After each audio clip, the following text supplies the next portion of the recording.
PCC Odisha Congress PCC सभापति तरफ आपण मान समस्त को स्वागत करुँ।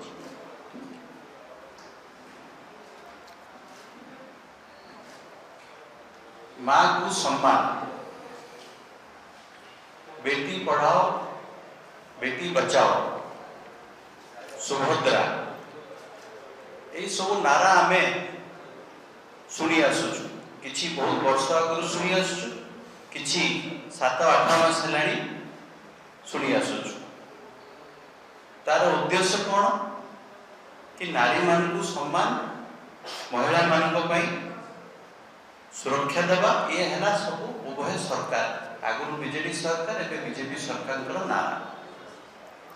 किंतु वास्तव आपन को सेटा देखा मिलूँ, मां को सम्मान मिलूँ।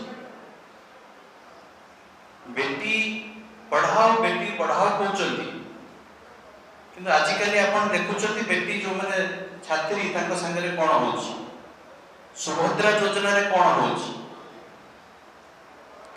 आज आम राज्य 50% है महिला, आम पॉपुलेशन राज्यर 50% है महिला।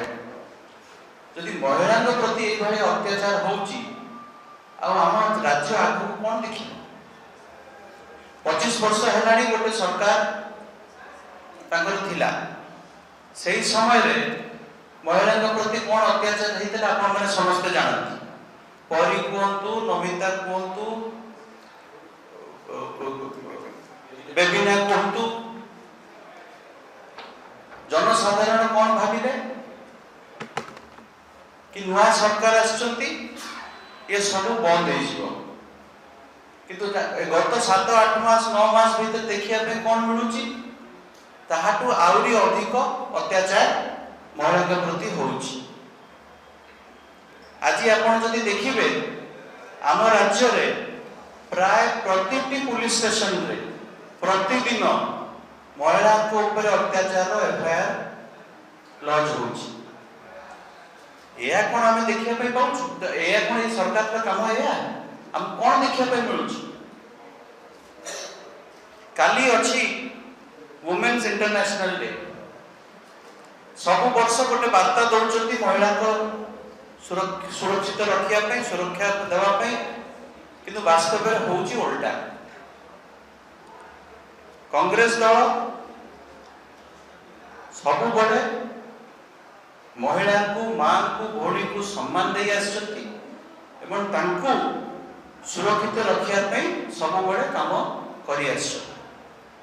कांग्रेस दल गांधीजी को आदर्श रे चले।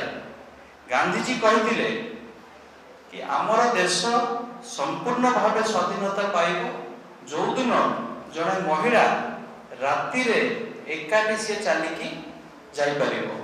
किंतु से राति कथा छड़ू, आजिका दिन में आम राज्य दिन 2 पर भी महिला एका चलिकी जापाई असुविधा हो। कांग्रेस केबे चुप हो बसब ना। आम पीसीसी सभापति श्रीजुक्त भक्तचरण दास को निर्देश रे आमे आसंता 10 तारीख दिन महिला को सुरक्षित रखापी आमे गोटे एजिटेशन करुचु एडीएम को ऑफिस सामने।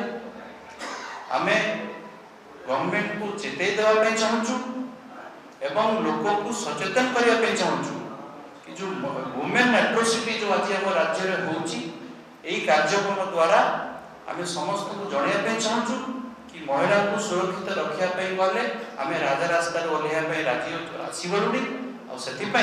मु आज गणमाध्यम द्वारा यही 10 तारीख प्रोग्राम विषय में मु अनुरोध करी आमर वरिष्ठ नेता भुवनेश्वर जिलार वरिष्ठ नेता श्री शिवानंद राय को सी डिटेल रे कौन प्रोग्राम विषय से आपको जनइबे।